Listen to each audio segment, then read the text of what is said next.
सिलिकांत नामक एक राज्य था। उसमें उदारचरित नाम का एक ब्राह्मण रहता था। उसके पास धन संपत्ति नहीं थी, परंतु फिर भी आए गए का वह आदर सत्कार करता था। अरे भाग्यवान, मुझे बहुत जोर की भूख लगी है, जल्दी से भोजन लेकर आओ।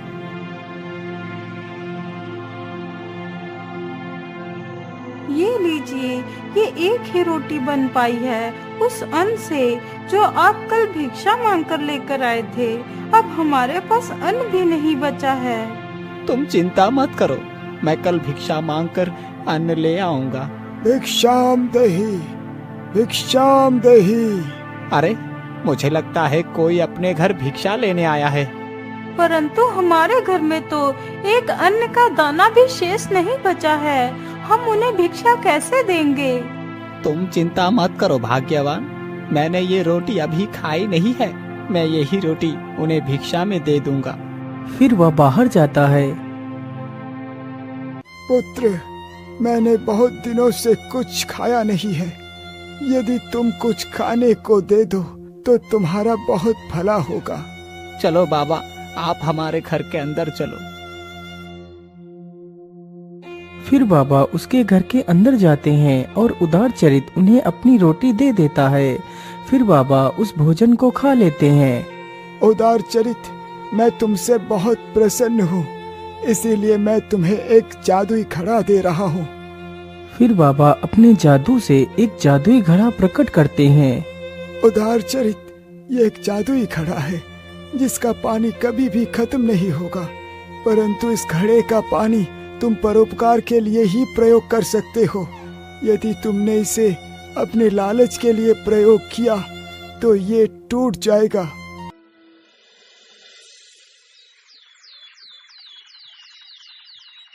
उदारचरित सभी जरूरतमंदों को उस घड़े का पानी पिलाता था। धीरे धीरे यह बात पूरे राज्य में फैल गई कि उदारचरित के पास एक जादुई घड़ा है। एक दिन गांव का एक व्यक्ति उसको कहता है, सुनो उदारचरित, ये घड़ा तुम्हारे लिए व्यर्थ है। तुम्हें इससे कोई लाभ नहीं हो रहा है। 50 रुपए लेकर ये घड़ा मुझे दे दो, मैं इससे जल बेचकर धन कमाऊंगा। नहीं महेश, मैं ये किसी को नहीं दूंगा, चाहे इसमें मेरा कोई लाभ हो या ना हो। उदारचरित के मुख से ऐसी बात सुनकर महेश वहाँ से चला जाता है। कुछ महीनों बाद अचानक ही गांव में सूखा पड़ जाता है।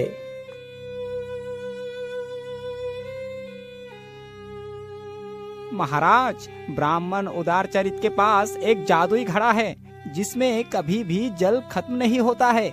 यदि आप वो घड़ा ले लें तो कुछ समय के लिए ये राज्य की समस्या दूर हो सकती है। क्या तुम सत्य कह रहे हो? यदि ऐसा है तो मैं और मंत्री स्वयं जाकर इस बात का पता लगाएंगे। फिर राजा और मंत्री दोनों ब्राह्मण के घर जाते हैं। चलते चलते राजा और मंत्री दोनों थक गए थे और उन्हें बहुत जोर की प्यास भी लगी थी। उदारचरित, हमें बहुत जोर की प्यास लगी है, हमें पीने के लिए जल दो। फिर ब्राह्मण उन दोनों को जल पिलाता है। मांगो ब्रह्मदेव, तुम्हें इस जल का क्या मोल चाहिए? नहीं महाराज, मुझे पानी का मोल नहीं चाहिए। उदारचरित, मैं तुमसे बहुत प्रसन्न हूँ, मैं तुम्हें इनाम देना चाहता हूँ। सुना है तुम लोगों को पानी मुफ्त में पिलाकर उनकी जान बचा रहे हो। ये तो मेरा धर्म है, इससे इनाम लेने की बात कहाँ से आ गई? मैं कुछ नहीं लूंगा।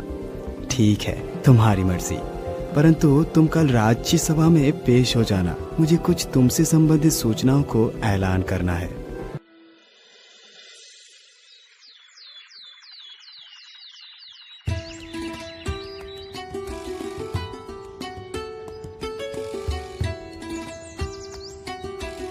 अगले ही दिन ब्राह्मण राज्य में पहुंच जाता है। उदारचरित, आज से तुम हमारे राज्य के जल प्रबंधक हो। तुम्हें 100 स्वर्ण मुद्राएं प्रतिमाह वेतन मिलेगा। क्या तुम्हें स्वीकार है? ये तो पानी का मोल नहीं है ना? जी महाराज, मुझे स्वीकार है। इस घड़े से लोगों को पानी पिलाकर मुझे संतोष मिलेगा। फिर ब्राह्मण की सारी गरीबी खत्म हो जाती है। फिर वह दोनों पति पत्नी खुशी खुशी रहने लगते हैं।